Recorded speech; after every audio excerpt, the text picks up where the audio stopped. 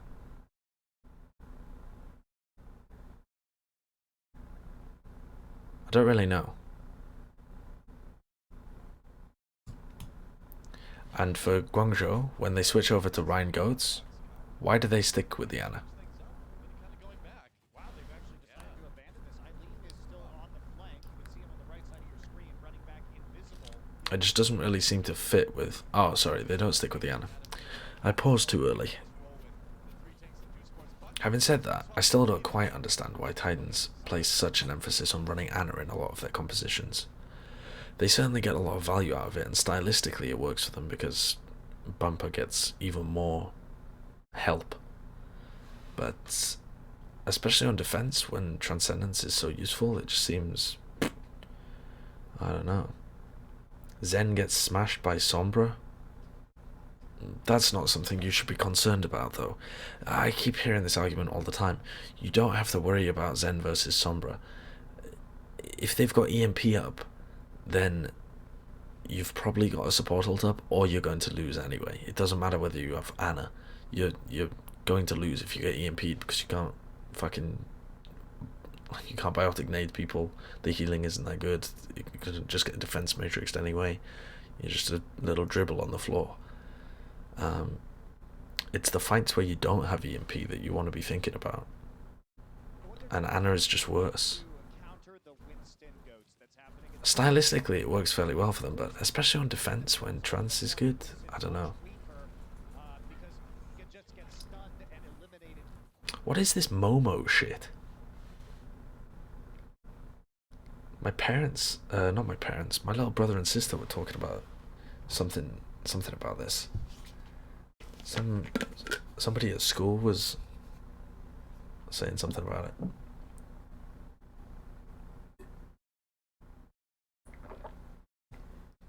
A creepypasta for normies. Go on then, educate me. Educate me. It's an old meme that's become a creepypasta. It's a video that made its way into the kids section of YouTube. A creepypasta that involves telling people to kill themselves. Yeah, but my fucking but it's just bullshit, right? It's just a fictional story. It's just a fictional copy pasta. Because my fucking little brother and sister were insisting to me that some people that lived at a school like 20 minutes ago. No, it's... What do you mean by it's real? My little brother and sister were trying to... it's been linked to cases of suicide and other such violence. How can a creepypasta get linked to cases of suicide? Are people reading the copypasta and then killing themselves? Or is it like people are... I don't understand what the fuck it is.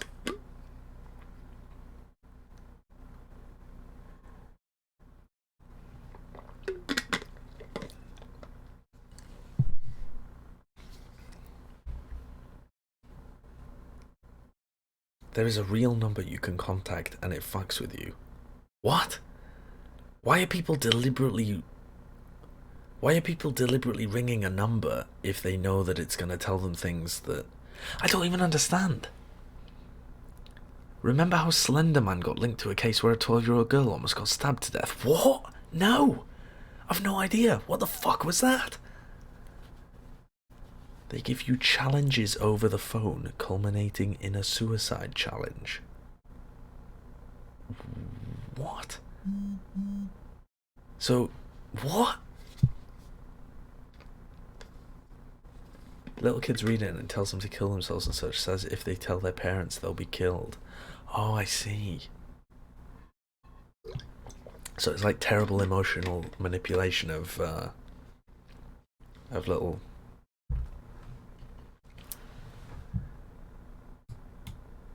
kids. Is it just designed to be a troll?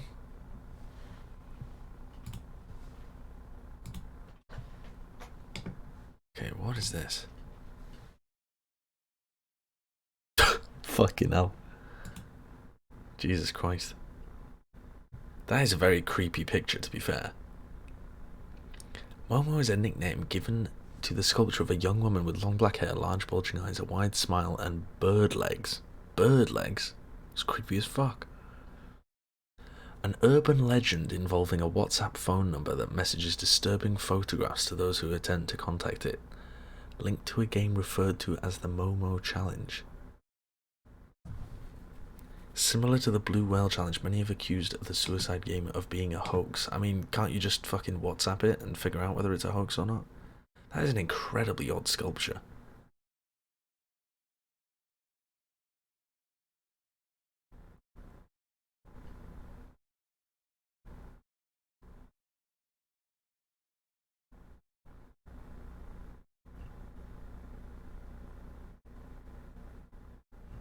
I don't understand though. Surely, if there is a... I don't fucking know. But what, but was it genuinely a thing? And also, who the fuck is going to deliberately take part in a suicide challenge?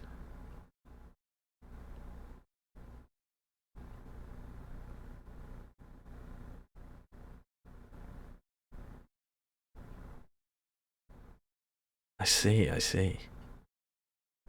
This is incredibly odd. On February 25th, 2019, wait, that was like 3 days ago, wasn't it? The Scottish news site The Herald reported that a mother from Edinburgh claimed her 8-year-old son was told by a person using the Momo image to hold a knife to his neck. Oh, I see. So people are just going around sending that image and telling kids to do dumb shit. What a fucking...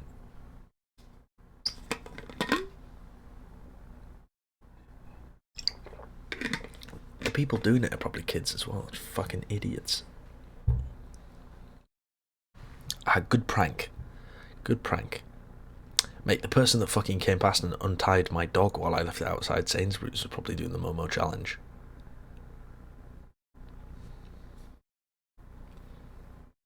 Oh, I see.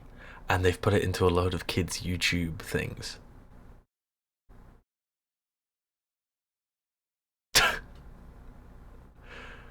That is very strange. That's so fucking dumb. Like, that's actually such a stupid thing to do. Infiltrating kids' content with memes designed to make people do harmful stuff. What the fuck is wrong with people, dude? What the fuck is wrong with people?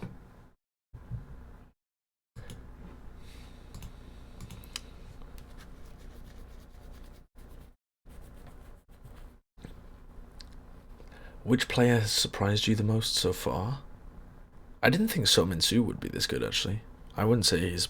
Well, I actually don't know who surprised me the most so far. This is fake as hell. There's literally no evidence for any of this stuff. I mean, presumably you can find YouTube videos of it.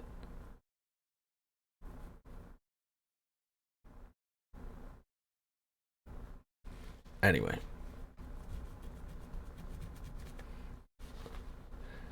Can we have planking back? Yeah, exactly. What was wrong with the good old memes? What was wrong with the good old memes? It faked to surprise me the most of all. I thought Izzyaki would be good though, so... Yeah, AKM's been pretty good. I didn't know Rio was good. Yeah. He's been about as good as I thought. Okay, but the part where it actually killed someone... Why are you saying it? Why are you saying it as if it was the sculpture? There's no it that killed anyone. It's not a fictional beast. It's dickheads telling people to kill themselves.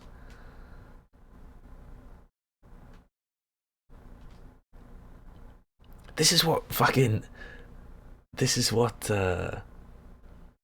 got me when my little brother and sister were talking about it. They were like, They were saying it as if it was some fictional creature called Momo was texting people and telling them to kill themselves or something. Fucking hell. It's behind you, Monka S. Oh no, I'm gonna die. Okay. Right, let's watch the rest of this VOD. Super's main time performance? It's been pretty good, yeah. Pretty solid. Super's been strong. Have been happy. I haven't really seen many teams do this as well. Like, most teams will take control of Hut from the other side. Most teams will take control of Hut by coming out of this window over the forklift and then on top here. So that's pretty interesting from Hangzhou. As well, I mean, the key thing to notice here is that Rio has the bubble.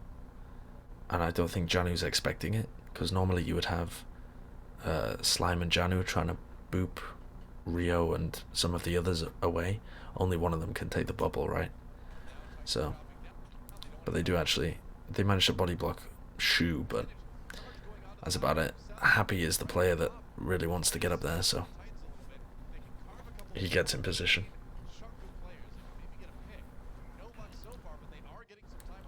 Bumper can take the nano here though and be able to get up primal.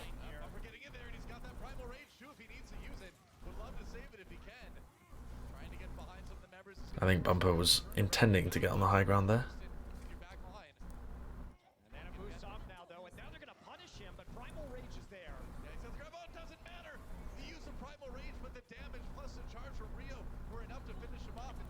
The weird shit as well is that it's not like Happy is abusing the fact that they don't have trance. Happy's just using his grabs to get solo kills. Like on Hollywood he grabbed Somin Su, and on Volskaya he grabbed Bumper. But if you have a big grab on a bunch of people for Vancouver, then the fact that they have no trance should really fuck them up.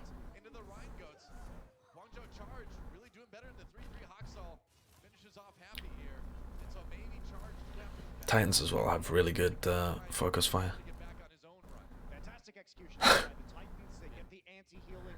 Do I think Neko will be starting this week? Yes. Is the high ground positioning even that important? Yes, I think it is. I think having a Zarya on that high ground is fucking devastating actually. Like if you just allow Somin Su to stay up here and he's able to just rain right clicks on you anywhere you go, it's such a strong position. The high ground is really important. Oh my god, Momo deleted your message. Jesus, oh no. Sleepy versus Violet so far from what we've seen.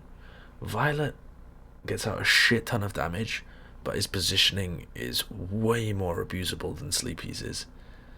Violet takes off angles to try and do more damage and stuff like that, and like takes slightly riskier positioning, and he got caught out a bunch of times actually.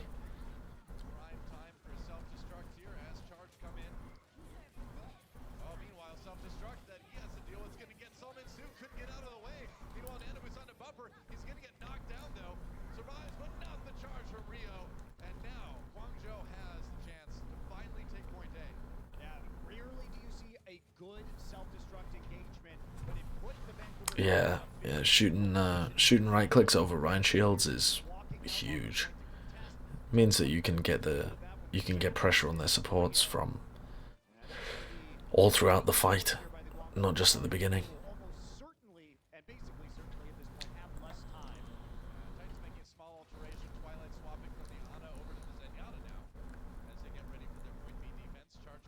So Twilight now swaps over to Zen.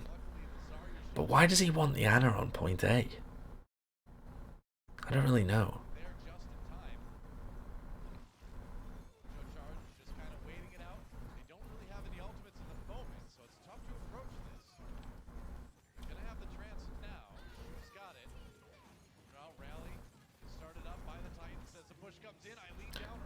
Eileen falls though.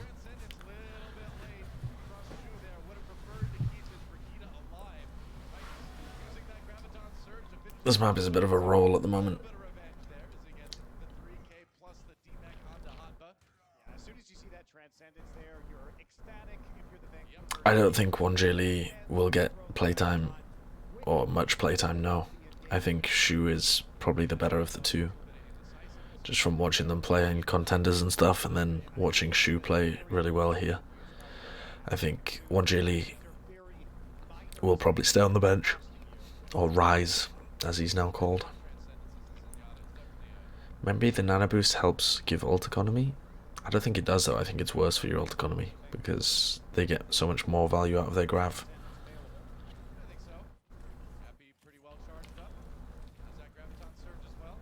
I don't know. That's one that I would have to hear from the coaches, or from another team that runs it, or something like that.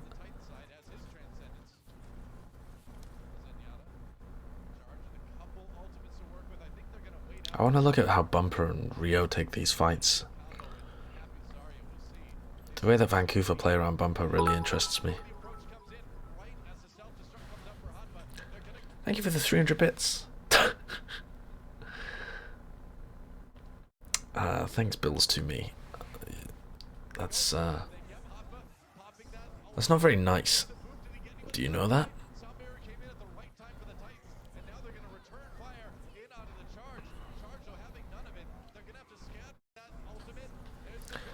So I want to look at how Bumper deals with Rio here when he knows that he has Shatter available. Oh, Haxal just booped him out, just bashed him out of Shatter.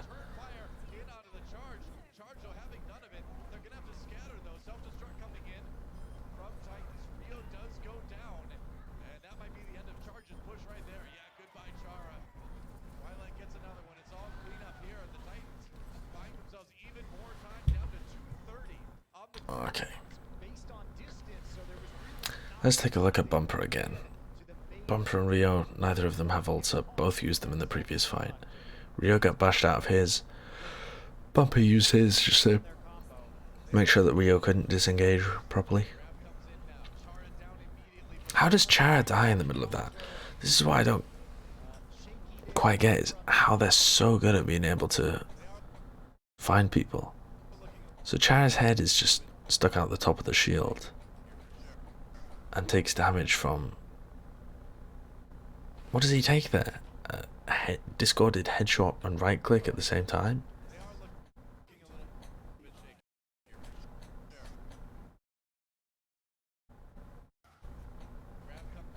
I don't know. He gets burst down so quickly. But the focus fire is super good.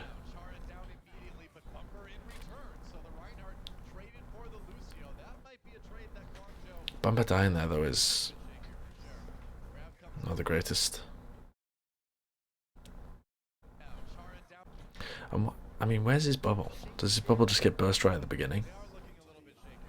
Oh, I see. Bumper uses the bubble to swing and then goes for the pin.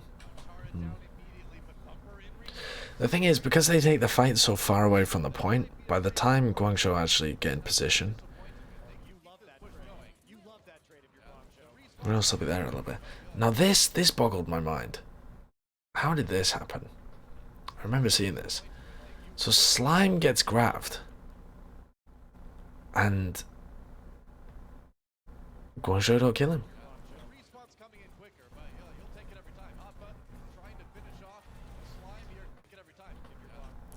Are they just convinced that Hopper can take it on his own? Rio doesn't send in a flame strike. Happy doesn't look at him. Just seems super weird. Like, it's not like the Ryan is even alive. Like, it's not like Bumper is even up. So you don't even really have to worry too much about the enemy team. Titans shouldn't be able to play that aggro. And he's just shooting in his belly instead of shooting in the head as well. I don't fucking understand that. So weird. Like, why don't they just all push into the grav, kill Slime, and then set up from over there? I don't know, that's so confusing. I don't know what the fuck they're up to at that point.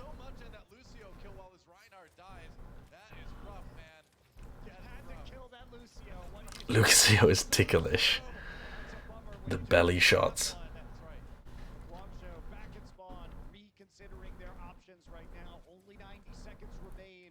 I mean, there is a lot of healing, Captain Crap, yeah, but you should still be able to kill Lucio, and it's not like anyone else looked at him, you know. Injected, and they haven't even gotten one tick yet. That's tough, man. Sometimes you really want that kill. And, you know, at this rate, even if Charge do take the point, they're going to be so far behind in time bank. I mean, Vancouver has 6 ults, effectively, so I'm not sure exactly how Guangzhou Charge think they're going to engage this. Well, they're going to try to engage it with the self-destruct. Not going to come up with anything, though, with that. Now Transcendence comes. I mean, Vancouver has 6 ults, effectively, so I'm not sure exactly how Self-destruct engage. Guangzhou Charge think they're To use the bubble on Bumper at the same time as the bubble goes on Rio. going to engage this. They back off. Does Bumper get pinned or something? Guangzhou Charge think they're going to engage this. They're going to try to engage it with the self. It looks like Bumper gets pinned. There's a huge amount of damage. Though, with that, now Transcendence comes in for the Titans, but not Twilight just a little late with the trance. They might be able to get something going here. That's going to be one tick as Janu gets demacked. And Charge may have just found a way to pull it out at the very end here. 2 ticks. The re-engage has to come sometime for Titans. Oh, but the grab keeps That was a nice graph as well. right for Titans. Oh, is this With this map, and you can oh, this is just the positioning of everybody. see it. Them don't play. 1 minute to 4:50. I mean, the weird thing now is that Twilight is now on Zen. So why was Twilight on Anna the first time around on defense?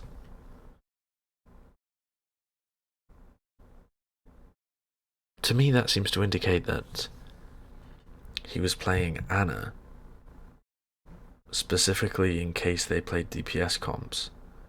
And because Titans saw them pick DPS and then switch off it, they're now safe to run the Zen.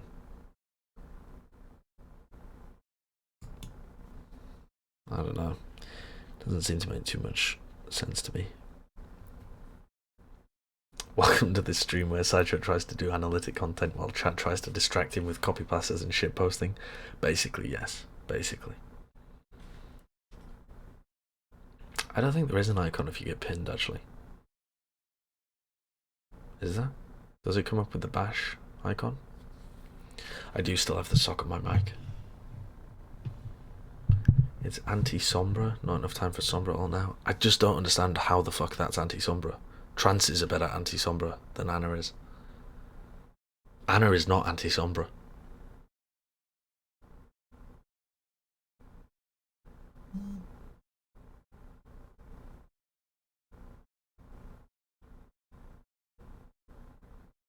Yeah, I don't know. 1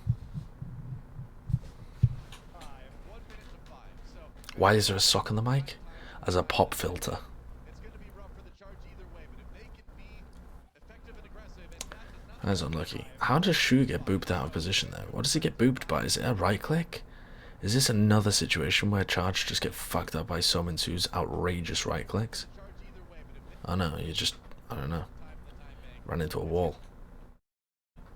for Titans with 5 times more time than time bank, it's Shu ran into the wall. going to be rough for the Charge either way.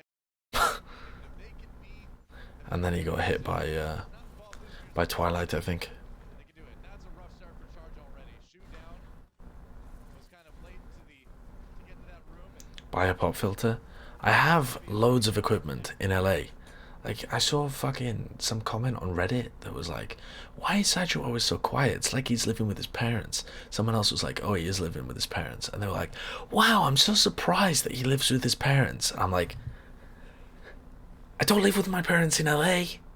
I don't have 2 sets of parents. Like, people assume that this is my life. This is me stuck. I'm stuck here.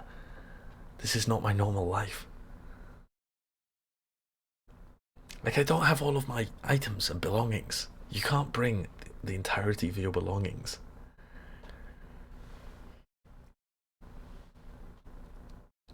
they can do it. That's a rough start for Charge already. Shoot How come your parents let you have 2 sets of parents? I have Jonathan and his girlfriend. They can look after me. This is going to be a shooting gallery now. I call them mummy and daddy. It's going to be hard for Shooting even rejoin his team. Yeah, they have to back off all the way into the I say, ooh woo daddy, whenever I see Jonathan. time that they're not going to get back. That's half their time. That's more than half their minutes. 64%. And they're not even in. Delete the VOD. How many shirts did I bring with me? I brought like enough for 2 weeks. But because I wash more than once a week. Yeah. Notices reinforces bulge. Ooh, woo.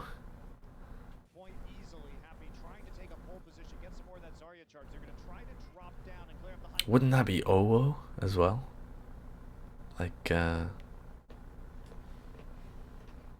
don't know.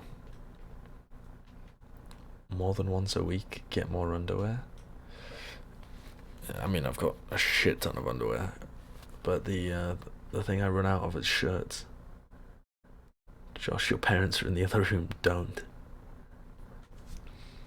I mean, they don't know what OWO means. I barely know what it means. Zorko22, thank you for the 2-month subs. So one day you can move out of your parents' house. Thanks. Thanks.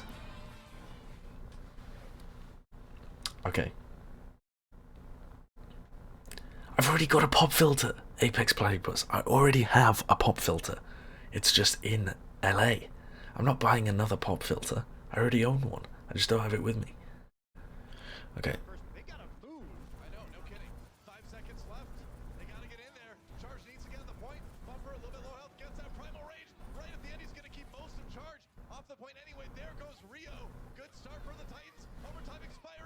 I mean, they should lose this, right? Bumper does a lot of work.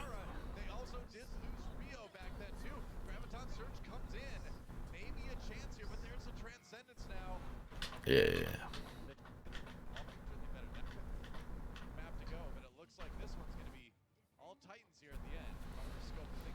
No, it's not a furry thing. It's like a anime thing, I think.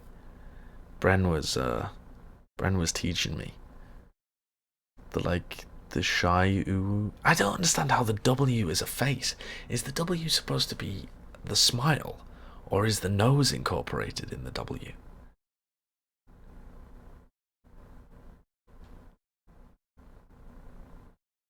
The W is a cat smile. Oh. So it's like... It's a cat smile. Oh, that's terrible. It's like when you bite your bottom lip. Oh. Am I doing it? Was that it? Did I look cute? So sexy. Very cute. Thank you. Thank you.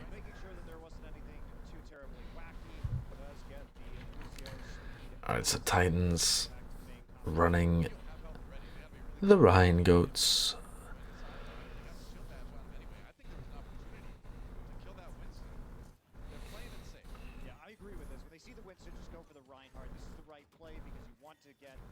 They're trying to play on the point. Charge are gonna have to engage onto them.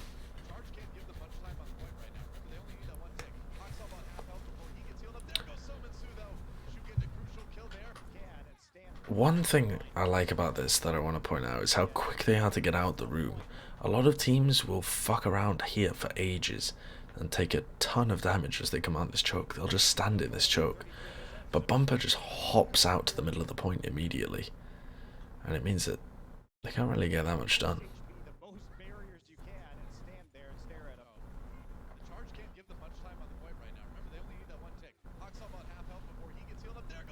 Now I will say that this is a bit of a feed from Sominsu. Sominsu does a lot of damage to Eileen and a lot of damage to Shu as well. And so Sominsu tries to go aggressive and like pick off one of them. But the armor pack comes out on Shu, so he's not going to get that kill. And then he's chasing down a Brig, so he gets stunned and then lasered down by Happy. Now on the other side, there's also a totally different feed, which is Hopper not realizing that the rest of his team is going to back off. Hopper drops down and gets bashed, and whip shot, and then he's just stuck in the corner.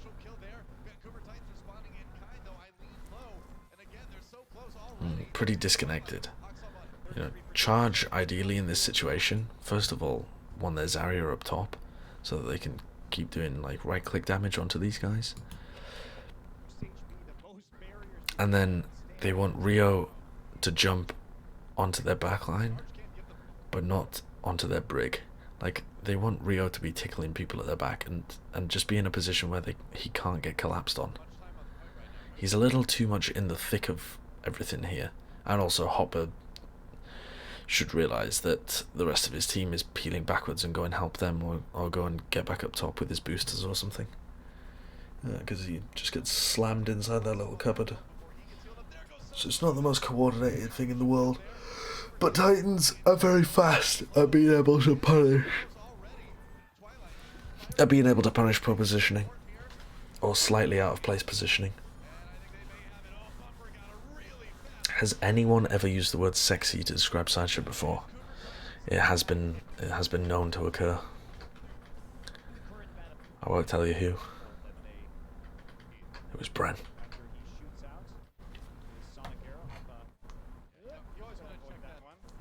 Bumper is great to watch. Should the main tank ever peel for the backline? Yeah, I mean, you can do that. If the Winston jumps on your backline, either people, like if you're playing Ryan versus Winston and the Winston jumps on your backline, it depends where the rest of their team is at, but you can either go aggressive into them or you can turn back and peel. So yeah, most of the time the Ryan is gonna still want to keep their shield up, but there's some situations where yeah, the Ryan is gonna turn around and try and kill the Winston. Or if you're playing Winston and you're not in position to go aggressive, and like, I don't know, there's a Sombra in your backline, or for example you're playing against triple DPS dive, not triple DPS dive, but triple DPS wrecking ball, like the triple DPS Prasan comp, you definitely see Winston's peeling for their backline there.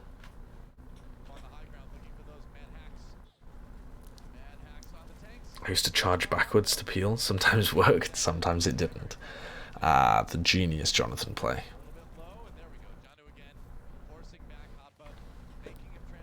This Route 66 game was fucking weird. I want to try and find out in this game why they struggled with Hopper on Sombra so much. So before we start, let's think about what Titans should be doing. They want to try and track where Hopper is, and they want to be playing very aggressively.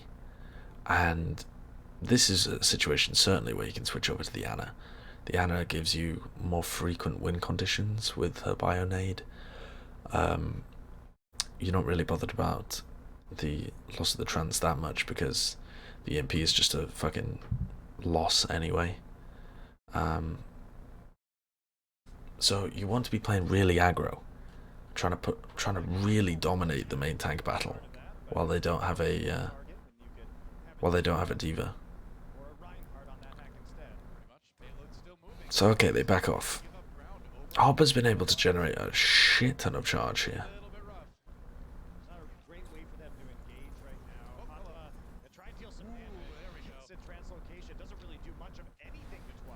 But I'm not really sure why they're so passive here.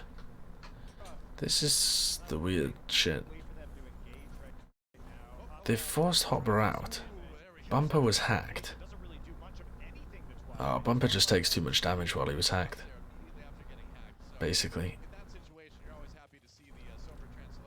Okay, but now they're fairly full health. Unfortunately, Hopper now has an EMP. They're still gonna play aggro anyway. Chara goes down. How do they deal with this EMP? Well, they go aggressive on Chara. See if they can get the pick on him.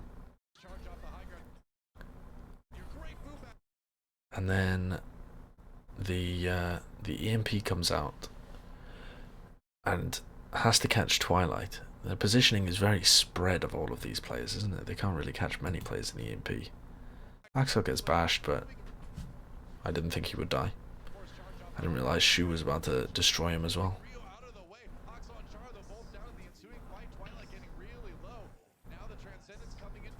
Twilight survives. Pretty huge. That's really nice. This is an overinvestment of ultimates, I think. The problem with trying to sustain an EMP fight is that if you use both of your ults to do it, they've just got their ults to use. So okay, Chara gets picked for Haxal. It's probably better for Guangzhou. They use Transcendence because they want to be able to follow up on the EMP players. Okay, the hack comes off Twilight. He's able to use his trance, and Bumper survives. But then at the end of this, they just get grabbed because they've been forced to use the trance. And if they pop this sound barrier, Guangzhou are going to have a sound barrier. So unless they're super aggro with Slime's sound barrier, which is difficult to be if you use it in the middle of a beat, they're in a sticky situation. Also, here Bumper tries to use his shatter to stop any follow up on the grav, but he gets bashed out of it. So nice awareness by Kib. And Twilight dies and the sound barrier comes out. So the problem as well with with trying to sustain an EMP, is that you give the other Sombra a shit ton of charge. If they had all just died after the EMP, they could have come back with ults and won that fight. Like, they would have had an ult advantage and they would have been able to win that fight.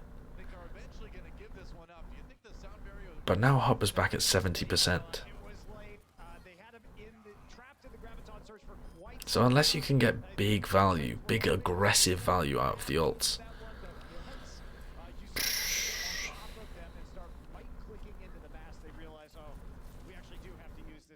it ain't great. Hopper's got EMP, Chara's got sound barrier. I think you just gotta take the L in some of these situations. Have I ever seen Doom Goats? Yes, yes. It's not very good anymore because Doomfist got nerfed. Is Sleep Dart a win condition? Not really. It happens so infrequently, and it's so difficult to get value out of it. Because, like, who are you going to sleep and then be able to kill? Hopper maybe if he's out of position, but that's just crazy unlikely to happen. If you do that, it's just like a mad clutch, you know, it's not really what I would call a win condition. And then if you get sleeps on anybody else, that as soon as you start doing damage to them, they'll just get armor pack and be peeled. Why do I look dead? Because I don't know actually. I played like an hour's worth of badminton earlier and ran home, and I didn't get that much sleep last night. But just the problem is talking at a low volume. Talking at a low volume subconsciously like makes you feel sleepy, I think, because you're talking very softly and you're like, it's something you associate with being tired or being asleep. Thank you for the Twitch Prime sub. Wait, what? 42. Thank you, Uber Geek. I hope I get the visa stuff worked out as well. Thoughts, Sideshow? I think Scissors is OP personally. Not playing rock, paper, scissors anymore till we get the patch update where they finally nerf paper. Sincerely, a rock player. Yeah, everyone likes scissors.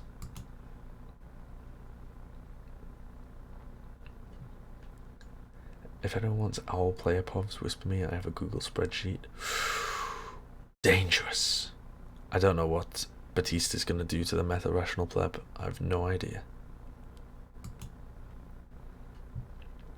Where's the part where Bumper stands up and turns around and his 30-inch cock knocks one of Guangzhou's monitors down? Yeah, I'm down to play some Worms later. I'm gonna do Titans versus Shock after this, yeah.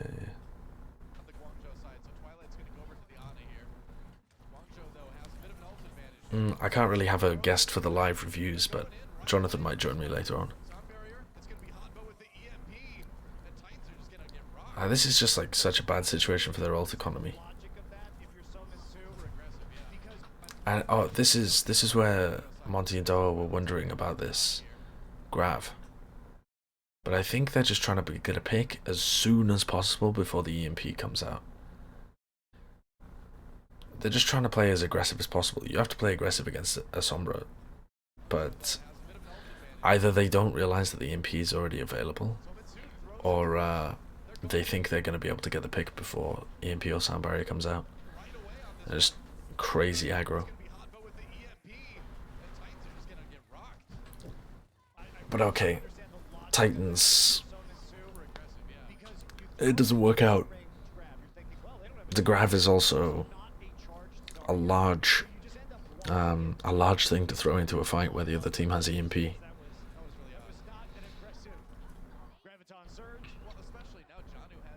And then Happy has his. Honestly, with how the ults look at the moment, Titans were lucky they didn't get full held. He was slept right in front of the spawn. That was actually quite close. I'm surprised he managed to escape that. There you go. All right, now some ultimates starting to come up.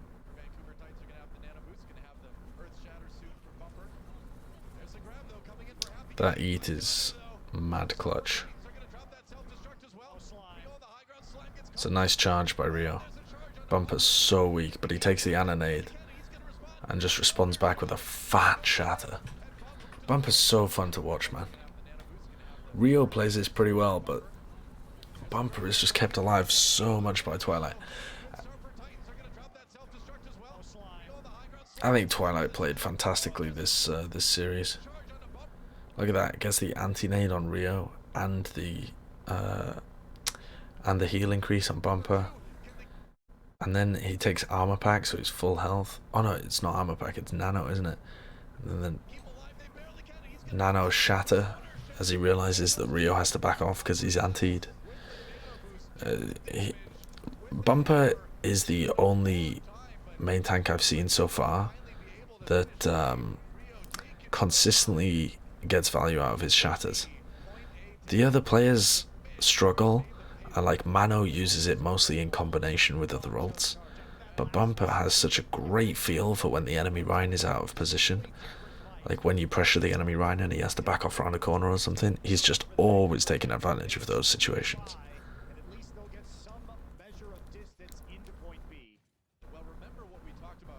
Why am I whispering? Because my parents are asleep.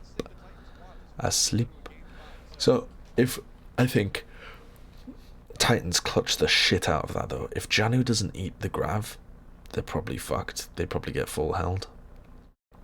Then if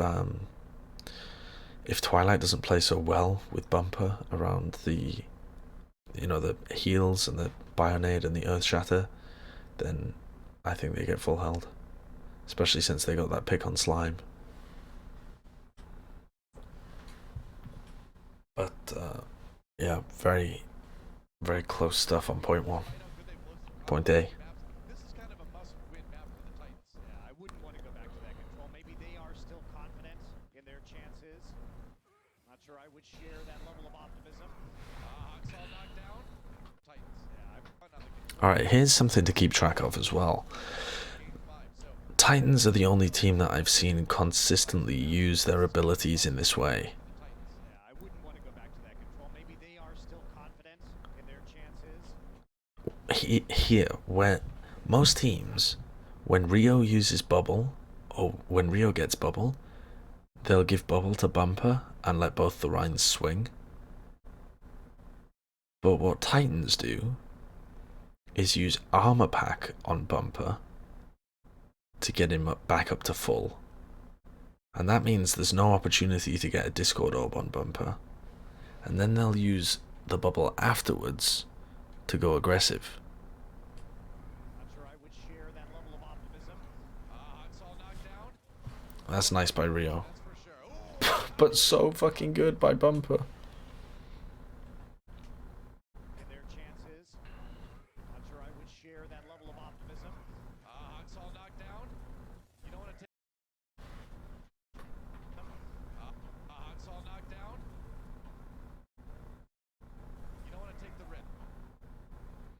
Rio looks like he has no idea that this counter shatter is about to come back in. And Bumper immediately just goes for Hopper because he knows that the Sombra is their primary win condition. Gets bubbled, I mean, it's such great teamwork, the whole of this. They appeal successfully for Haxel. He gets the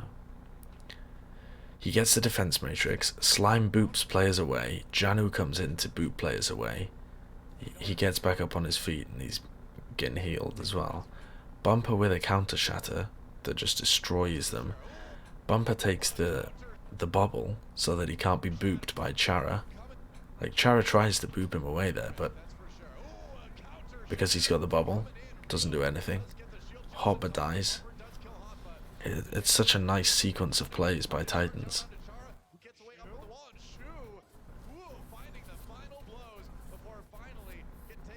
It's actually nuts that Guangzhou nearly clutched that. Yeah, Guangzhou, though, going to be coming back with 5 ultimates to match the 5 of the Vancouver Titans. Waiting up right now. See if Vancouver... Is this an ASMR stream? Only accidentally. Flint's Inferno. Stop, stop, stop.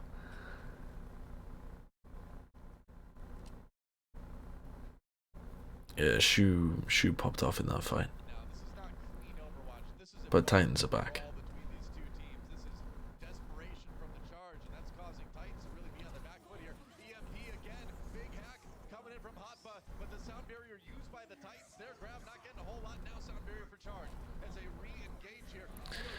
And this, I think, is one of the reasons that the Titans really struggled in this series, is that they try and win fights when their opponents have EMP. And I know that sounds silly, like why would you not try and win the fights? But EMP is so fucking huge that I think most of the time just taking the loss actually benefits you. Because look at how their ult economy gets fucked here. Sominsu uses Grav, so EMP comes out, but Sominsu has already caught them in a preemptive Grav, so pretty nice. There's not going to be much follow-up on the EMP, and Slimer's got the sound barrier as well, so everyone gets sound barrier. There's no chance that people are going to die in the middle of this fight. The problem is, you've invested nano, sound barrier, and Grav just to survive. Like, you haven't actually done anything with it. Nobody's died. You got a Bionade on Chara and Kieb, I suppose. But now, I mean, you traded the EMP for Grav, Sound Barrier, and Nano. How are you going to win the fight after that? Just take the loss.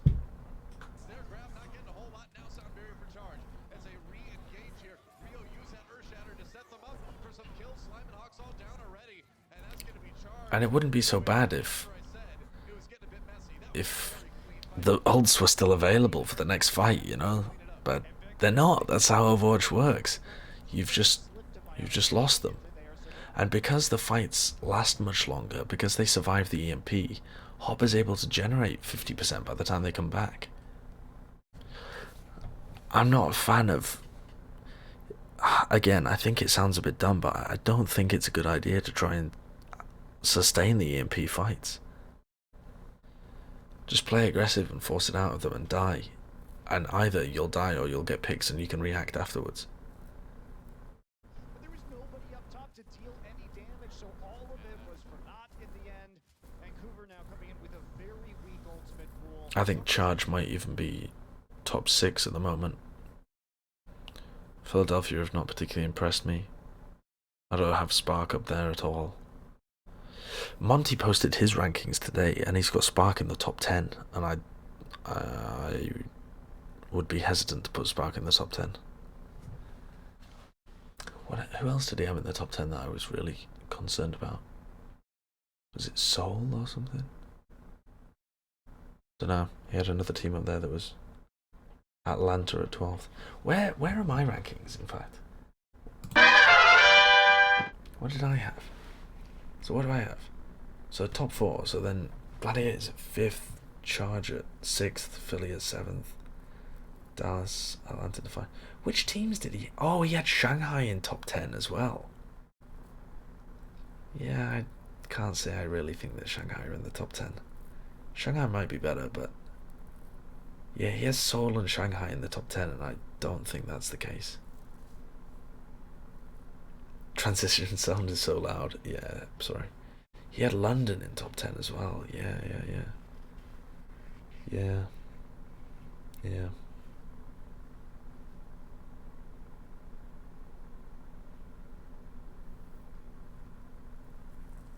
Seoul are stacked, but they aren't playing well in this meta. Their Fletter's bubbles are pretty poor, and they're slow to react. They don't engage and disengage quickly. Click the link of the spreadsheet. Can't even see the link of the spreadsheet. What are you talking about? I can't see a spreadsheet link anywhere.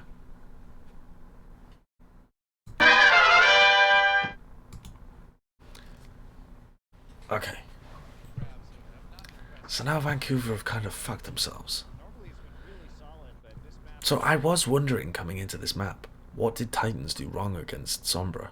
Why do they struggle against it? And it seems like the reason is they think they can outplay EMP by using ults, and then they just get fucked by the other ults. That seems to be the biggest reason so far. Okay, Titans want to play aggro. Ooh, Rio's been booped. Nice boop by Slime. Really fat boop. That's another really nice combo you don't see very often. The Diva Bomb just to isolate. Like, this isn't a Diva Bomb's engage. Janu's just come off being hacked. But he now uses this just to isolate them, and then Slime, who's riding on the wall, boops Rio in. It's super nice. Little set play.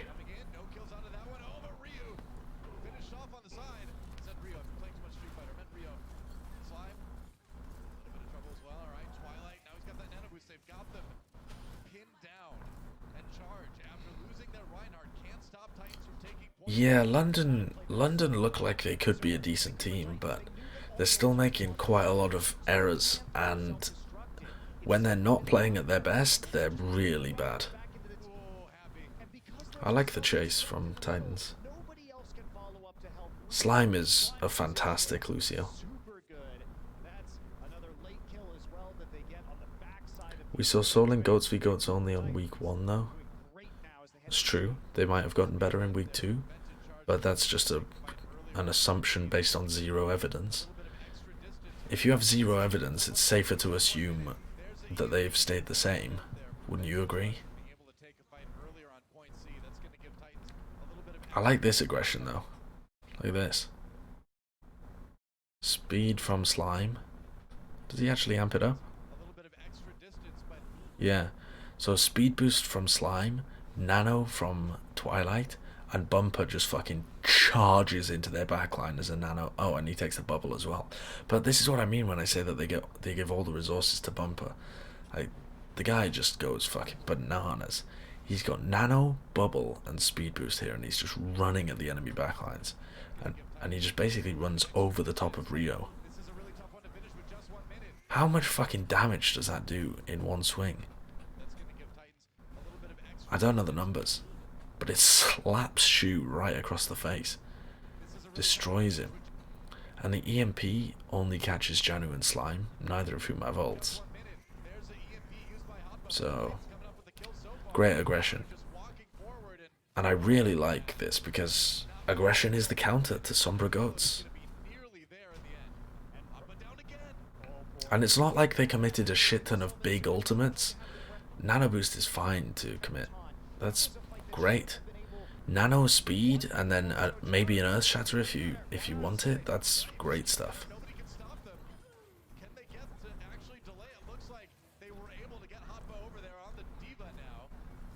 Let's watch Bumper in this fight.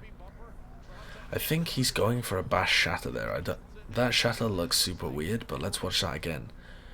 Haxal has popped Rally, and he's running at Rio, and Haxal wants to get this bash off, but Haxal gets bashed. So like Haxal and Kib bash each other, and that saves Rio, and basically saves the entire team, because they're trying to set up for a bash shatter combo. So that might look really weird. The bumper just shatters the floor there, but they were trying to get the. I mean, this shows everything, doesn't it? Both of the Briggs have bashed each other. So really nice awareness from Kib to be able to like playing like an NFL defense.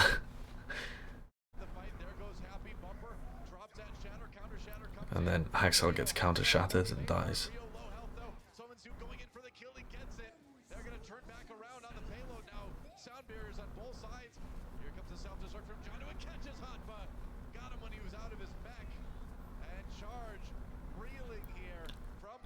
Bumper just generating so much ult. Look at Bumper in the middle of this fight as well. Okay, so Bumper here goes for the shatter. Fair enough, it was a bash shatter combo that didn't quite work. He goes aggressive on Rio. He gets booped out of position by Chara. So there's Chara. He gets the boop on Bumper. And then Rio goes for the shatter. So nice boop shatter combo from Charge. Haxal's on the floor. He gets focused down. But then Rio goes for a charge on who? I don't quite know. Oh, I think he's trying to charge Haxal. He doesn't realize that Haxal's going to go down. But then Rio gets bio-naded, and when he's at the back, everyone comes back and fucks him up. Then Bumper with the sound barrier just starts swinging at people. Sound barrier and self-destruct, so it's predictable positioning. They can't really dodge away from his shit. And he's already at 82% of another shatter. Then he gets a pin on Happy, and then he earth shatters Happy and Shu and kills them both. I mean, such big dick plays. So good. London will upset Gladiators? I don't think so. I don't think so. It does 112.5. Okay. That is a shit ton of damage. Shanghai's better than Fuel? Maybe. That's going to be a close game, but I think it comes down to the map pool and whether Dallas Fuel are playing well. I think Shanghai are a really good team, but they seem to favour anti-goats. It's only good enough on a couple of maps, and their goats looks okay, but it's not great. Am I done now?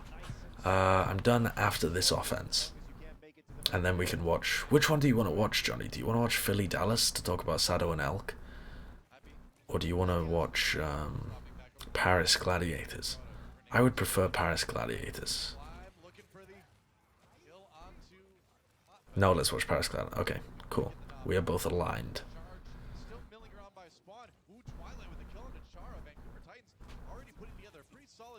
Except for the sleepy voice. I mean, sometimes I bring my microphone a little closer and then I can actually talk a little bit more animated. But when I speak in a low voice normally, it fucking makes it subconsciously puts me in the sleepy zone. So if I'm trying to keep my voice down like this, if I get too animated, I end up speaking too loud. And then I'll wake up my parents and my mum will come in and spank me. And that won't be allowed on Twitch and I'll get banned. Is that what you want? Do you want me to get banned on Twitch because my mum comes in and spanks me? Do you want to see my bare ass on Twitch? No. Nobody wants to see that. Yes. Oh my goodness. Stop. Stop. Stop. Don't call me daddy. Don't call me daddy, and I'm not getting spanked on Twitch. It's not happening. At least not until I'm in LA. You'll get more subs because of sympathy. What the fuck is wrong with you people? I don't want to be called daddy. Don't call me daddy. What's more shiny? Forehead or you know? What? What is that question? What's more shiny? Forehead or you know? What? Formation enabled emote only room for this. Emote only mode for this room. Who's got an ass emote? What is that? Tiger bow. Sieg thick. Oh my god. Fucking horny Twitch streamers. Jesus.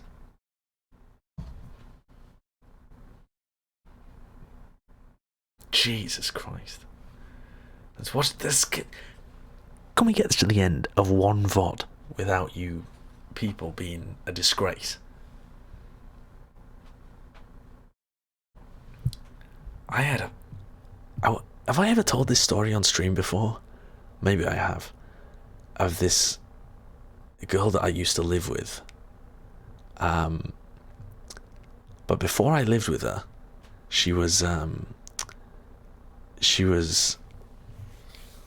trying to get with me and my friend in a club, and I part her off onto my mate, and my mate was well down for it. And so they went home together, and on the taxi journey home, no, she was my roommate. Later on, like in a few months later from this, she was my roommate. But yeah, okay, so her and one of my close mates went home together after being at a club, totally wasted and stuff. Not totally wasted, actually, like fairly compos mentis, you know, considering they'd been out drinking all night. And in the taxi journey home, they're just chatting the shit, shooting the shit as you do.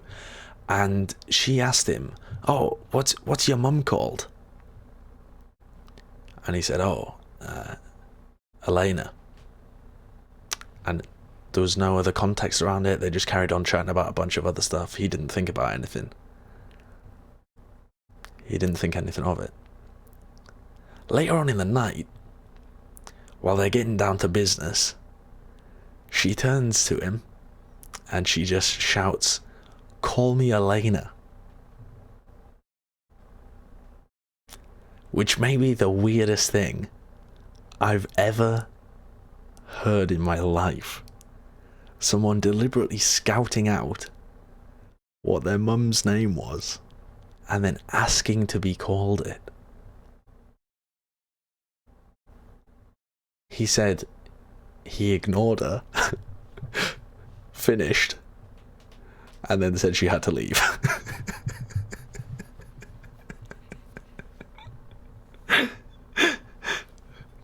But that's like call me daddy to the extreme, isn't it? It's like, because I think, oh, it's fucking odd. I feel like she thought it was supposed to be hot, but it's just mega creepy. Can you imagine if I did that instead? I'm like scouting out what a girl's dad is called, and then instead of shouting or saying to her, "Call me daddy," I say, "Call me Keith." I mean, that's fucking bad, isn't it? That's mega creepy. So yeah, I ended up living with this girl because there was nobody better. And she was really nice girl.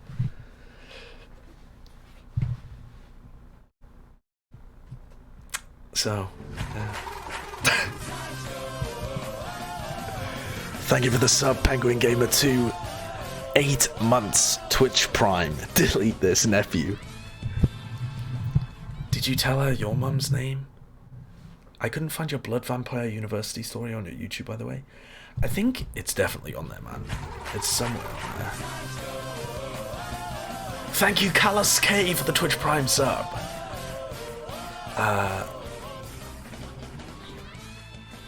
Alright, let me... Hello, this is a video. Hello, this is a video. What is it? I've got like a playlist of stories. It's called Sideshow Stories. So it's somewhere. Where the fuck is it?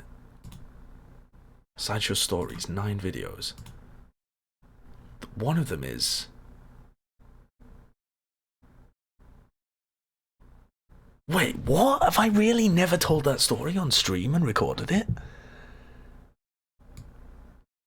I could have sworn I told that story. I guess I didn't. Maybe I was concerned that it was illegal. Maybe I didn't want a story about me considering drinking my housemate's blood on the internet. I don't know. Fantastic few stories on there though. If anyone wants to kill some time and just wants like a Sideshow podcast, you can go on my YouTube and look at the playlist called Sideshow Stories. It's fucking I need to keep going. You did tell us? Yeah, but yeah. You actually mention it in one of those videos somewhere? Fuck, yeah, I do. That's right. I didn't give it its own video. I looped it in with another one. Oh, I took my... Which one was it? Was it this one? It was 2 inches deep into my buttocks. He would just leave places a mess. Yeah. I don't mean jump on it like a fucking... The fuck was that? And it go directly inwards. Like, how was the needle being propped up? I just... No, it's not that one. Which one was it? Was it I accidentally threw a firework at a puppy? Was it that one? All right. I'm gonna do it while I'm in the US. I just decided it was fun, you know? It's just creative, right? It's gardener. And obviously, because all he sees is he's walking along having a lovely fucking time, walks past this student house, and his dog gets pelted with a fucking firework. Okay, I can't find it, but I'm sure I did talk about it in one of these videos. I don't know, maybe I didn't. Maybe I need to record it at some point. Anyway. Huh? Yeah, I just hit 10,000 YouTube subs. Sick. The robbery one? Why would it be in the robbery one? Yeah, I know I did at some point. Which one would it be in though? Alright. So I've got a Google document of stories, but some of them aren't safe for me to show you guys. DJ Benny, thank you for the tier 1 sub. Show the video of me crying at a dead squirrel. I don't have it on this PC. I don't know where that is actually. Where the fuck would it be? My housemate stopped a robbery. okay. The ledge, looking at the house across the walked up to him in a bus shelter, just got on a No, it's not there either. Maybe it was randomly there. Anyway, I can't be bothered looking through my YouTube channel. It is a VOD review of Ledbo, but at some point, only at some point. I'm just trolling Reinforce, yeah. DJ Benny gifted a tier 1 sub to Marshall. Thank you, DJ Benny. Okay. It's this one. What? Someone found it? When we were in med school, actually, I don't know whether I should tell this story on stream. I think it might be illegal, but it's kind of like the kind of illegal that no one would ever actually go to jail for, you know. Oh, I same saved way it in that, like- stream highlights. Anyway. Anyway. No. Okay, No, there we people go. obviously go to jail for that. No, we would practice taking blood from each other, and we were like, okay, so now we have these big vats of blood in our house. And so we kept them in test tubes. We kept a test tube of each person's blood in our house, and there was 6 medical students there. It's true. And so, at some point, I just thought, I wonder what it tastes like. You know, like people make black pudding out of pig's blood. Can you make black pudding out of human blood? Sick So fuck. we had these vials of blood just sat there, and we would refresh them like once a week maybe, because we were practicing taking blood from each other. So we were like, why don't we make some black pudding with human blood? Stop. I mean, it's kind of fucked up. I guess Delete it the kind of VOD. is cannibalism. Is it cannibalism? Delete the VOD. I'm not sure actually. Vampirism. Yeah, I think you can give Just consent like- for someone else to drink your blood. But Right, that's also something. If at what point does it become cannibalism? I can eat someone else's cum, or someone else's snot, or someone else's other bodily fluids. So, what's different about blood?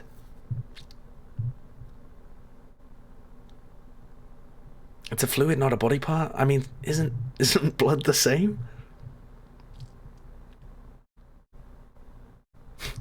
Why are you guys all going crazy? Why delete the whole website? I don't think blood is.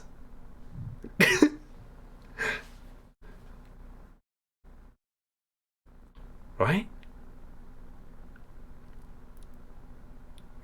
I thought blood was a type of human tissue. I suppose it is. But like, you know, like when babies are young, you don't really want to use nail clippers on them. So the parents will often bite their baby's nails, you know? Like bite their baby's nails off. But that's not cannibalism.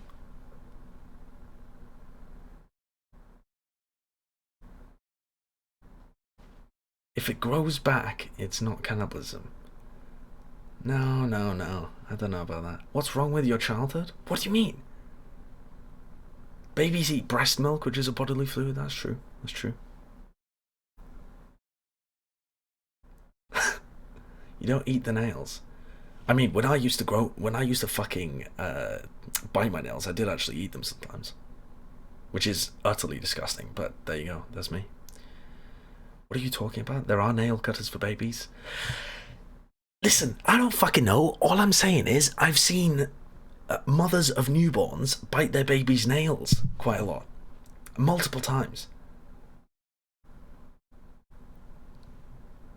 If you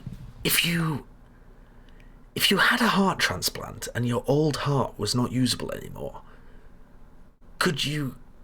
placenta! People eat placenta! That's... you know, that's acceptable. Eating placenta. Where's the line here? Imagine being reinforced and setting aside your limited time because you're actually a working adult instead of a filthy bedroom gremlin with so much crust. People think you're a hermit crab and you have to sit here listening to Sideshow debate and it's cannibalism into a sock-covered mic. What can I tell you? What can I tell you? It's not acceptable. No one thinks that's acceptable. What the hell are you talking about? Eating placenta is acceptable. I mean, it might not be culturally as acceptable now, but... and I don't just mean anyone's placenta, but certainly frying and eating... is that not a thing? I'm pretty sure that's a thing.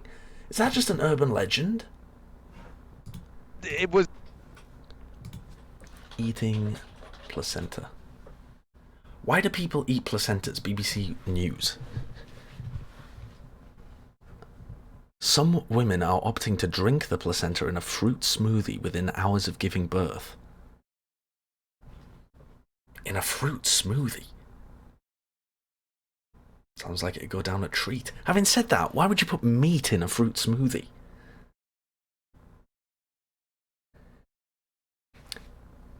It sustains life in the womb and has fulfilled its primary purpose once it leaves the mother during childbirth. The human placenta then becomes something rather messy to be discarded. The nutrients that have passed from mother to fetus over months of pregnancy are, some believe, still packed inside the bloody organ and should not be wasted. I mean... sure? Instead, the raw placenta could provide just what the mother needs as she recovers from childbirth and begins breastfeeding, and that means eating it. I mean, if you're eating your own, is that even... again, like, if I bite my lip, or I bite skin around my fingers, that's not cannibalism, is it?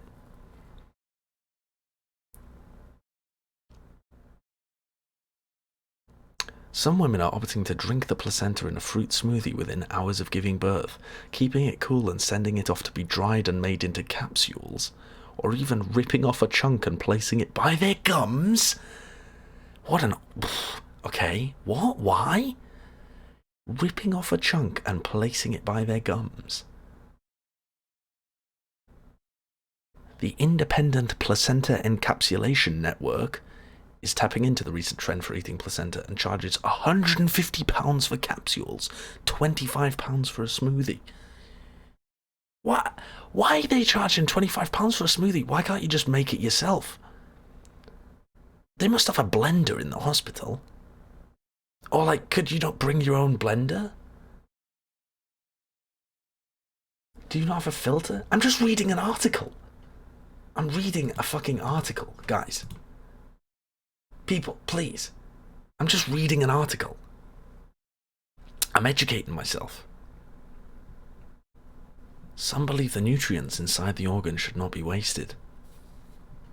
But the company is currently awaiting the outcome of a court case that could see it shut down. Concerns about bacterial contamination. Not concerns about cannibalism. Concerns about bacterial contamination.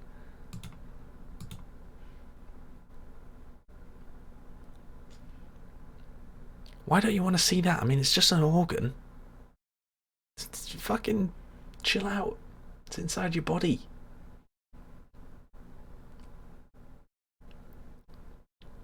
Charlie Poulter is convinced that ingesting a palm-sized piece of placenta within a cocktail of red berries and banana gave her energy after her labour.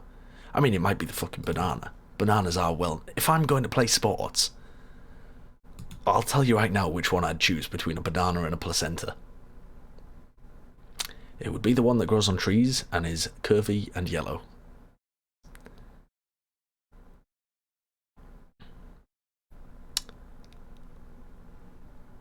Man up and drink it has got to be one of the weirdest phrases when combined with drinking your own placenta. I just pushed a baby out, so I thought, man up and drink it. Mate, there ain't no fucking man in the world that would willingly go through childbirth. So I think man up might be a terrible phrase there. Man up in this situation would be to pussy out. Woman up. Woman up and drink it. Placenta encapsulation. How strange.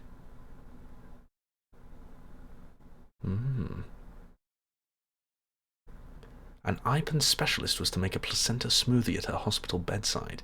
Can you imagine you've just given birth and there's a fucking whizzing, whirring blender next to you? Fuck that. You just want to chill with your baby and it's like...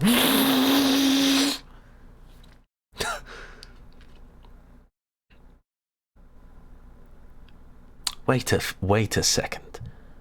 A cool box was also an essential item in a hospital bag. IPAN could store more of her placenta to dry and make into capsules, which Charlie received within a few days. Another piece was soaked in alcohol for a tincture, the latter of which she still uses like rescue remedy. Excuse me, what is rescue remedy? Pills. It's a stress reliever, an anxiety reliever.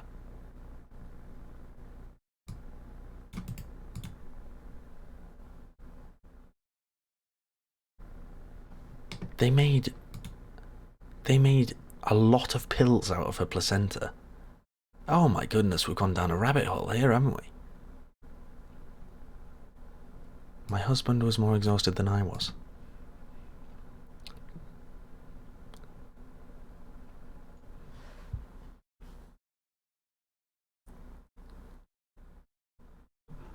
All other animals consume the afterbirth.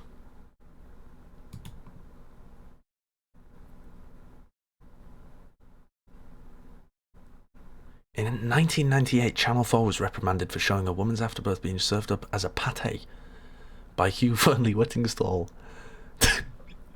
That sounds incredible. The placenta was fried with shallots and garlic, flambéed, pureed, and served to a new mother's 20 relatives. Alright, I mean, that is different.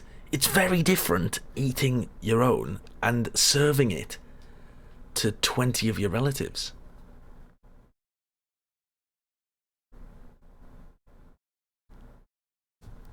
What an odd... Writer Nick Baines gave a mixed review after he whizzed up a smoothie and tucked into a taco. He had a placenta taco.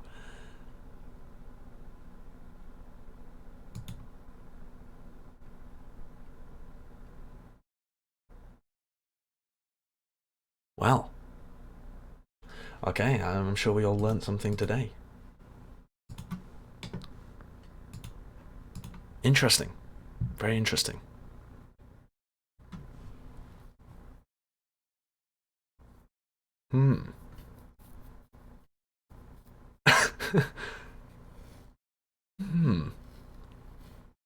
Interesting. Well, let's review this VOD. I hope you guys enjoyed that little tangent. I hear that Jane does that a lot, actually, when he's doing VOD reviews. Does Jane go on tangents like this, where he talks about, I don't know, placenta eating and stuff? Yeah, I thought so. Yeah.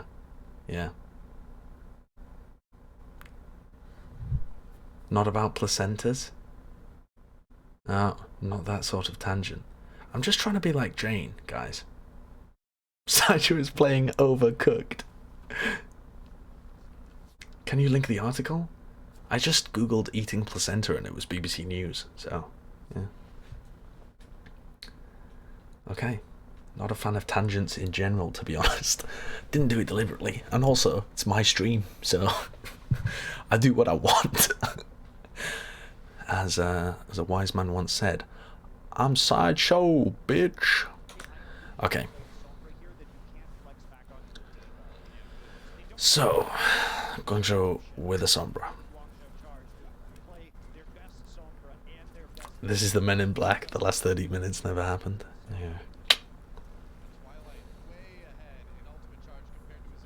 I like that Bumper and the Titans are playing aggressive here. Let's keep our eyes on Bumper. Hopper is now up to EMP.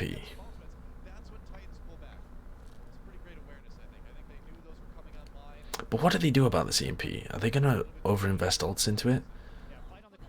They get grabbed.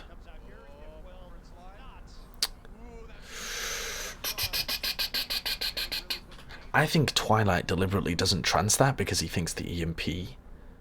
So this is weird. I was criticizing them for using too many ults on the offense, but I think they're not using enough ults here. I think Twilight needs to come in and trance this to bait out the EMP. Otherwise the momentum for charge is going to be outrageous because they're all just going to get EMP'd in the next fight and lose. And then Grav's going to be almost back up. What's Twilight going to do with this trance? Are they really trying to save the trance for EMP? It doesn't make sense. You want to lose the fight on EMP. Because if you sustain through the EMP and then lose the fight, Hopper's going to have fucking 50% EMP again. That's how they get ult every fight, is if you lose after the EMP.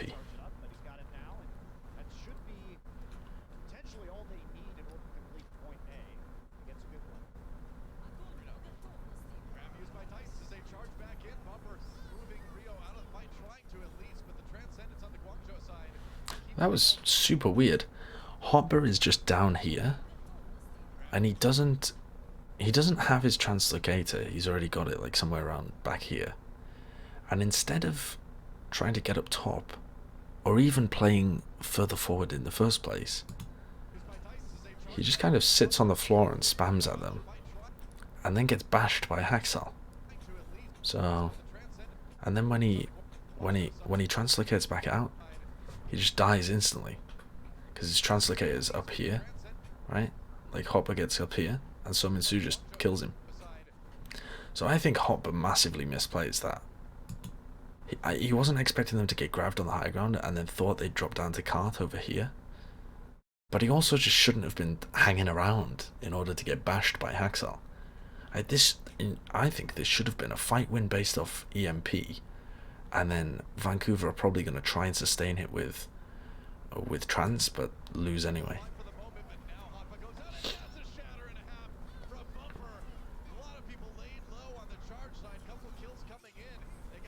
Instead, though, it most certainly isn't. Okay, but now they're playing against EMP.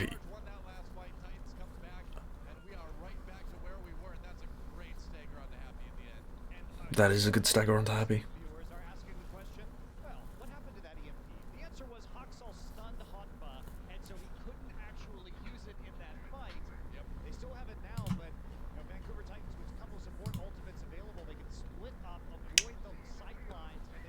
I've just realised that Jonathan's been ringing me for like the last 20 minutes.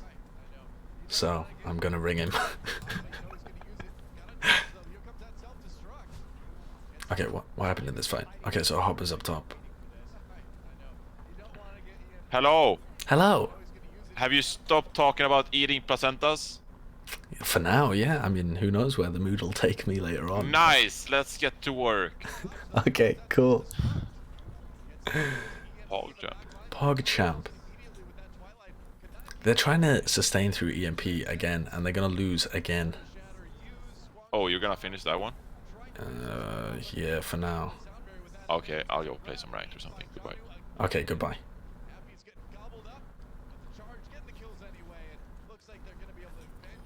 Look, again, Titans get fucked by trying to sustain through this. So, self-destruct. Bumper's forward. So, Bumper and Slime get caught in this. The problem is, in order for your supports to hang around far enough back so that they can come in and try and save everybody, you're just going to get the pick on Bumper. So Bumper goes down before the trans can come in. And he's going to get focused down anyway, because he's got Discord Orb on him, and you're doing more than 300 HP per second, and he's already so low. Okay, so the end result of this fight, if you ignore the EMP, what's happened here? You've lost a player and tranced early, so of course you're going to fucking lose. I mean, even if you don't lose a player, even if they save Bumper, they've tranced early, and Guangzhou could just use their support ults later and win the fight based off that. And during the time that both of these support ults are traded, Hopper's going to be farming EMP. Although I actually don't know where Hopper is. But Hopper's building a little bit of it up.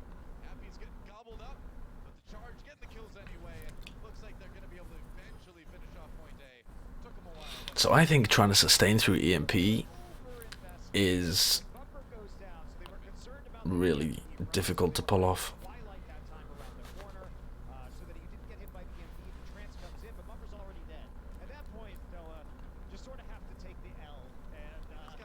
Janu doesn't get EMP because he's in remake animation, allows him to eat the grav. What? Fucking hell, really? That's nuts. I was looking at the ults.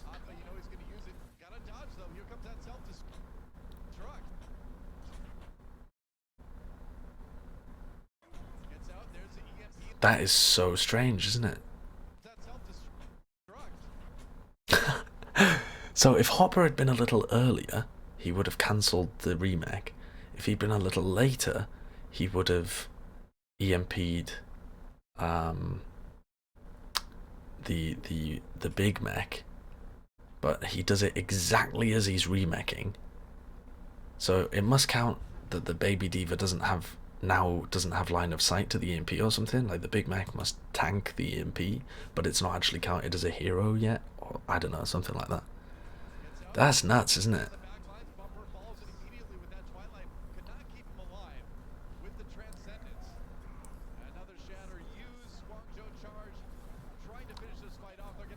That's pretty crazy.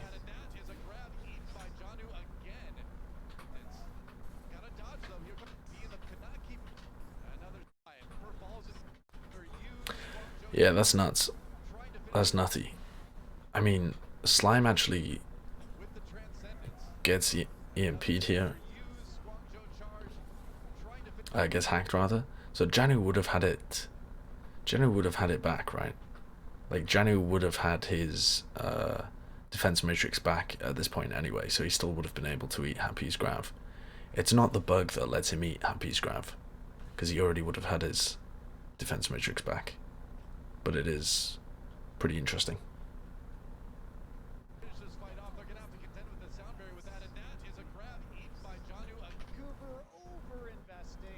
What happened to Reinforce? He wants to do LA Gladiant against Paris. LA Gladiant. What the fuck am I saying? Sometimes I say London Gladiators, LA Gladiant. I just can't get the name of this team right. He wants to do Gladiators against Paris.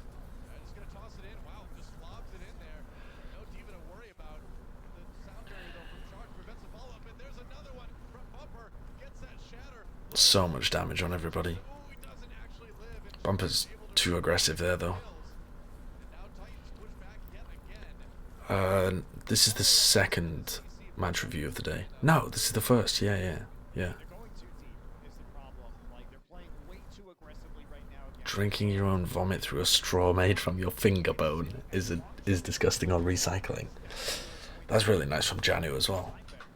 Look at this. Happy tries to get up top. And Janu spots him. He's like, nah, fuck off. You're not getting up top. Do Florida Chengdu? Ain't happening. Ain't happening.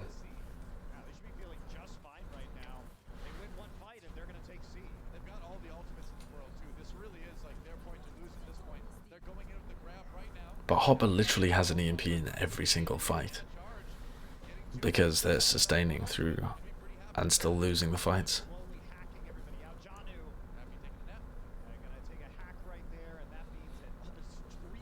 Have I done Dallas Fusion? No. I might do that today, but probably not.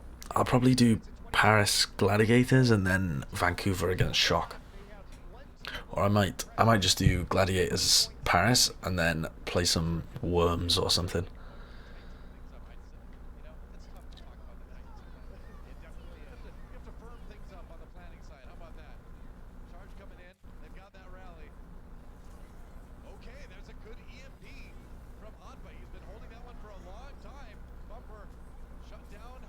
How nuts is this? Right, this whole fight is bananas. Let's break this down. Okay, so the cart has come through here and they're going to rotate around top and go and block the cart because you take a lot of poke damage and stuff, and the best place to hold here is this corner. You can't really just rush like straight down because they can come in and flank you and stuff. So instead they go around. I really like this. I like in general contesting the cart really early on because you still get another contest at this corner. I like that they drop down through like the old place. But I mean, Bumper here, it's crazy shit. Bumper takes the bubble. They've got Rally going as well. Bumper gets EMP'd, but Twilight and Slime survive. So they're trading damage. Bumper gets nano boosted. He's also getting healed as well. He's on the floor. Twilight uses his biotic nade and is getting shot at. Slime switches over to health, as well as Haxal coming and giving him armor pack. So he gets biotic nade, health from Slime and Twilight, and the armor pack, and he's nano boosted, and he gets the bubble just as he gets pinned. So Somin Su is like EMP'd still. Just as it comes off, Haxal gives him the armor pack while he's in the process of being pinned, and Somin Su gives him the bubble. And so they've just invested everything into fucking Bumper there, and the peel from Titans is so good. So good. Oh yeah, and yeah, you're right. And Haxal bashes Rio out of the pin. So he keeps the bubble. So Bumper, the bubble doesn't even like break. It's crazy. It's crazy.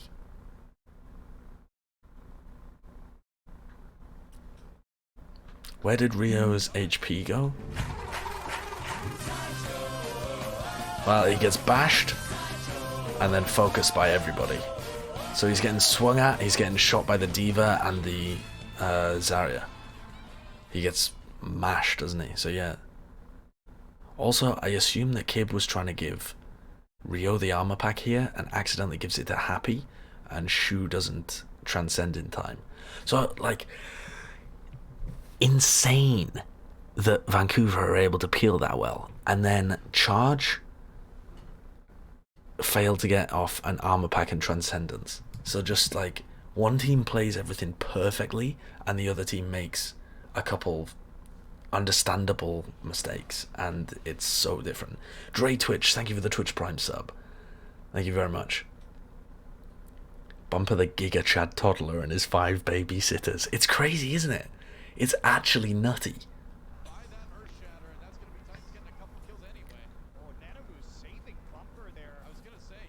Nano Boost and a fuck ton of other stuff, but there's no way. Like, Monty and Doa casting this, how the hell are they supposed to see all of this? Like, I could tell that some mad shit went down. like I saw his health spike up, so I was like, okay, armor pack, and then I saw the bash, and I was like, oh, the bash was there, but fucking bananas, isn't it? Like five things get done, and the timing is so perfect just as they come out of EMP. Oh my god, it's so good. It's so good. What is the stream title? I don't know what my stream title is.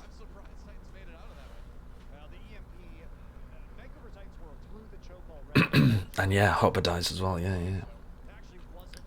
God is dead and Sideshow ate his placenta. I don't know. I don't know. That title is incredible.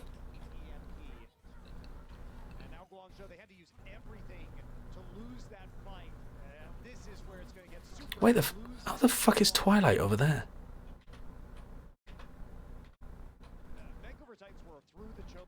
Wait, where is Twilight? Is he just rotating around the entire time during this? Okay, so Twilight's up top at the moment, shooting down like that. Twilight was up here, shooting down like this.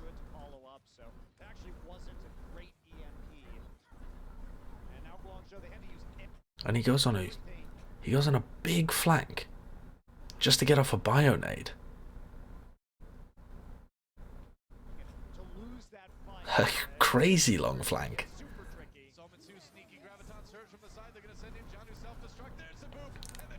Really nice again. Like, it's really nice play to be able to always manage to pick out the Ryan in these situations.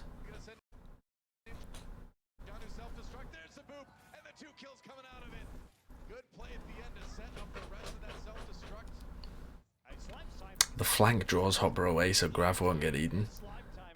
Is it that 900 IQ? Maybe. I think he's just trying to get a Bionade for the engagement. But maybe he's trying to draw Hopper away. Also, that's a nutty shatter. That must have been synced up. No, Haxel didn't get the bash, did he? How? Oh, is Bumper just hiding? Oh yeah, Bumper's hiding. Dude. Crazy motherfucker is just hiding back there. He loves doing this. Teams have got to check this. Teams have got to start checking this. Every time you know that Bumper has ult, you should be checking. He did this all the time in Korean contenders as well.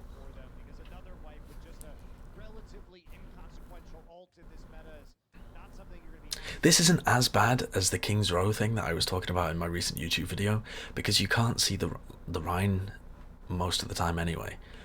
But like some situations, as you approach the payload, you're expecting to see a Rhine there with its shield up, and if you don't, warning bells should be ringing immediately. But because the sightlines are so... it's like round a corner, isn't it? So Bumper would normally be holding here and might not even have his shield up. They'd just be playing around the payload and playing around the cover. So it's not very obvious that Bumper's in that position. But on some maps it is, and he still goes for it. Also stopped from getting any ult charge of their own, and you know what? Bumper's just going to play this corner because Vancouver knows they just don't have to give up any more charge. So play the corner, don't let them charge their ultimates by dealing damage to you, and fight them now. They've got no distance on C, and they are down to 25 seconds. This again is a really nice aggressive engage. I want to look at this. I want to see if there's any reason that they go aggressive. I think it's just the fact that Happy uses his personal. I think the fact that Happy uses his personal and he's in front of the payload, they think they can catch Happy, and so they just go mad aggressive on him, break his bubble instantly, use the rally, use the speed boost, use the Bionade, but it doesn't catch anybody, and trying to bully them. And the disengage from Guangzhou is not quite fast enough. Kib ends up dying. Okay, so Titans absolutely should win this.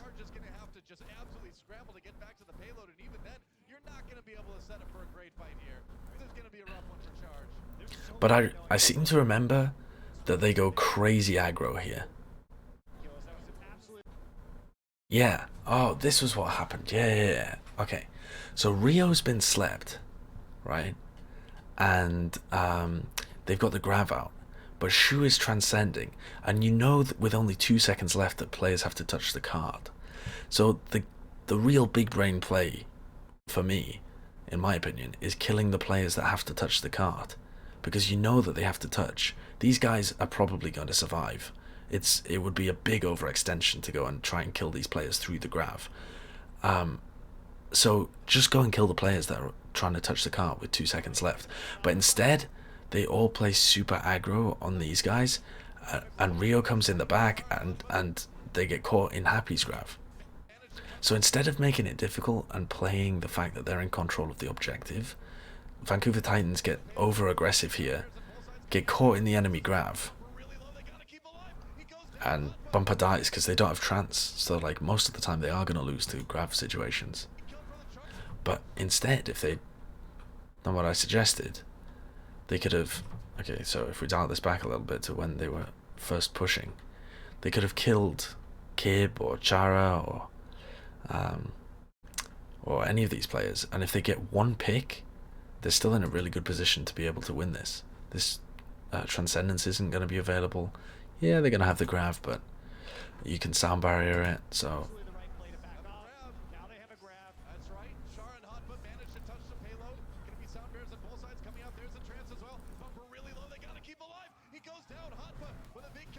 So they really just let Charge get back into this massively.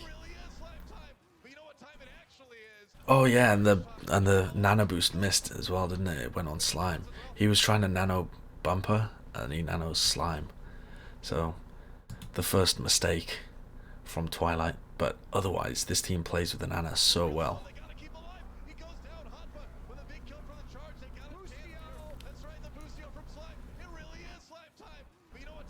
Slime jumps in front. Does he actually jump in front?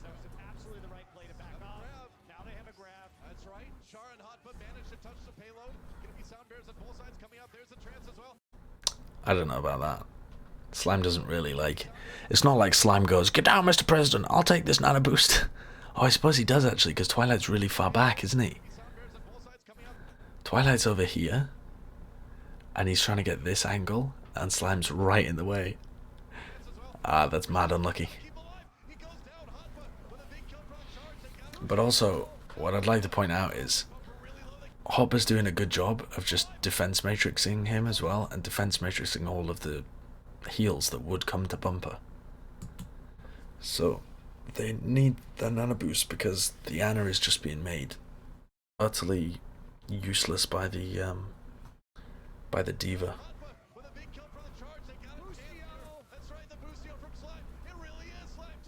Sound barrier does hit Bumper, to be able to go back and show you. Look, sound barrier hits Bumper, but they managed to still do a huge amount of damage to him. And because he was weak at the beginning, it's not like sound barrier heals you. So, you're still as weak as you were when you began, as soon as it ends. They were trying to prevent it, and they threw most everything they had to stop that Guangzhou. A new lease on life. I mean, we're deep into overtime now, but Bumper, with a good Earth Shatter, could turn this one in the favor of the Titans, could finish up the match.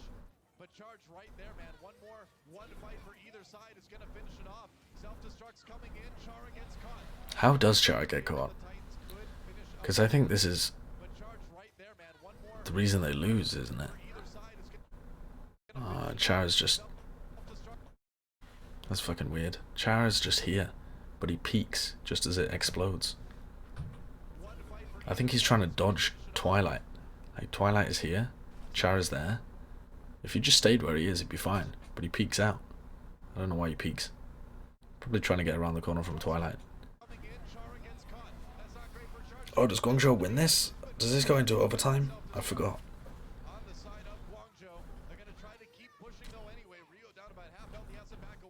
Oh yeah, of course, because it goes 5 maps, doesn't it? Yeah. Titans absolutely should have won this 3-1. That last fight was... It should not have been a loss for them.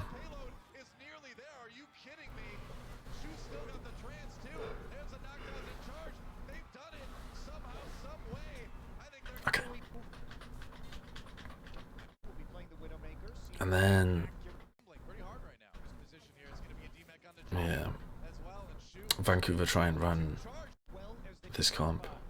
make it a little bit And Bumper to get a tick in this situation, but there are no teams in the Tell you what though, I quite like this decision. This is something I've been thinking about a lot recently, is that if you only have a minute left on the clock, if you start with Reinhardt Goats, you force the enemy team to switch to, you don't force them, they can play Ryan Goats if they want, but the counter comp is this quad DPS composition. And because quad DPS has less snowball potential, when you switch off to Winston Goats, you actually have the advantage in that matchup, and you can probably stop them pretty close. You should win like the second fight when you switch back over to Winston Goats.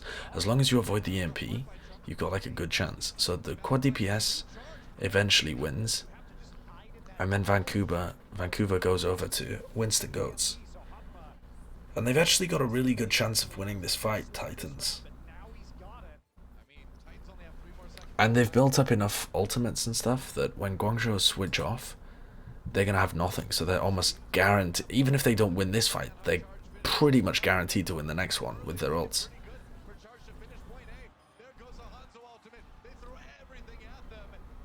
So I really like in overtime running Rhine Goats and deliberately getting countered.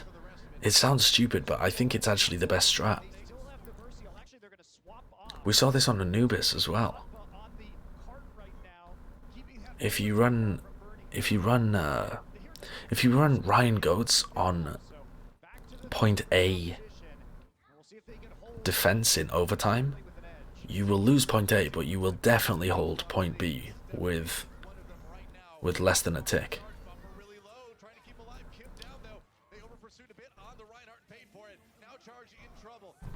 How do they stop Bumper from being punished here?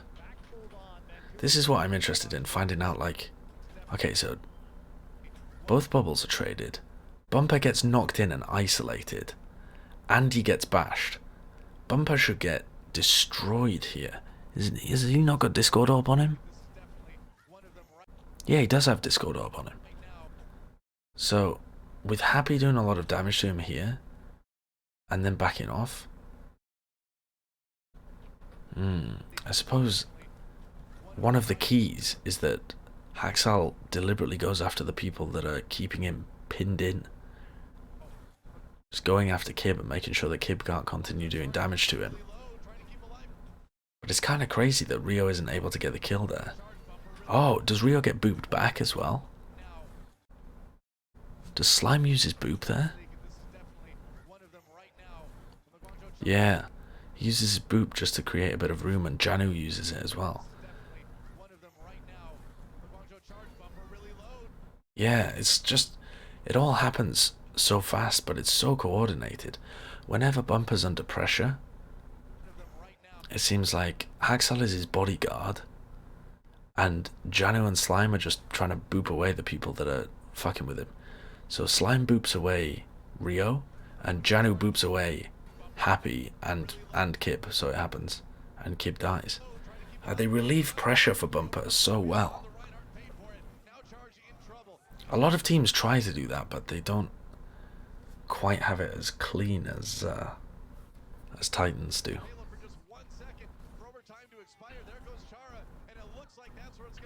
But yeah, this fight is almost impossible for Guangzhou to win because you're fighting against all the ults that they've already built up. But the reason that you haven't built any ults up is that they baited you into going DPS because you get point A for free. So it's like a very safe idea, actually, to go Rhine on time bank defense. Because you win as soon as they switch over to Goats. It is mad peel, isn't it? It's crazy good. It's like a hive mind. Their team synergy is so good.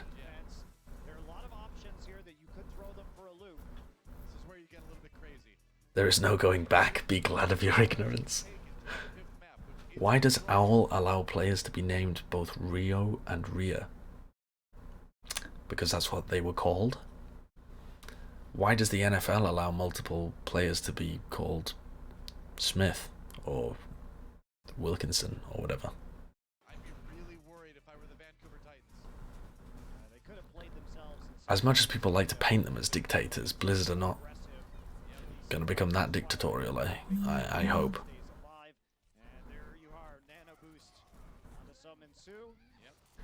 If Charge and Titans replayed the series, what probability do you give it going to Titans 3-1? Well, the problem is, you tend to fall into a fallacy when you think about that, which is that Titans should have won that final fight, but there was a couple of fights that they probably shouldn't have won as well. But the fights that they shouldn't have won are mostly because Titans are the better team. The ult economy was stacked against them, but they just played better. So I think the chances of this being 3-1, if they replayed this match again, like if this match had been played 10 times in 10 different universes, I think it's a 3-1 under most scenarios. I think Guangzhou were definitely the better team in map 1, but Titans were the better team in all the rest of the maps. Including this one actually as well. They just, they overinvested on their ults and beefed that last fight on point C. Johnny Friggin Wilkinson. I mean, those are their real names. These are chosen ones, though. Yeah, but just because you chose a name doesn't mean that it should be any different, you know, in terms of people forcing you to be known as something else.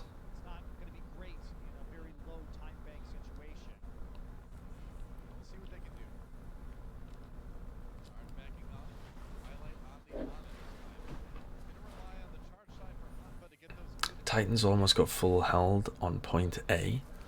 Of which map? This map? Yeah, they nearly did.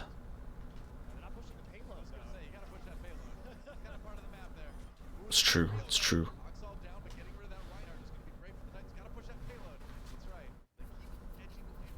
They struggle against Sombra, I think. I think they haven't quite got a feel of how many ults to invest against the EMP. They tend to invest a lot of ults and still lose to EMP.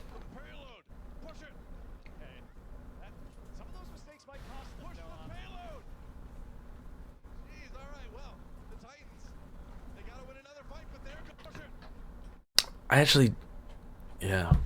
They're trying to get a favourable engagement. They're trying to keep control of the high ground and take a better fight. But Guangzhou have a really nice disengage there.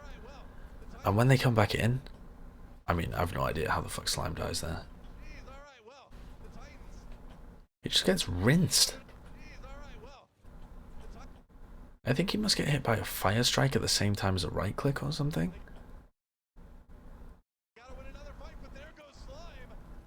It's pretty unfortunate.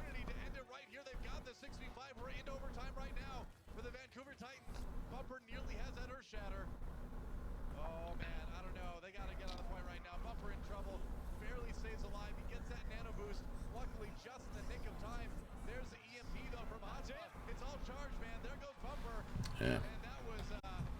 Okay, so that's all I wanted to do with that VOD.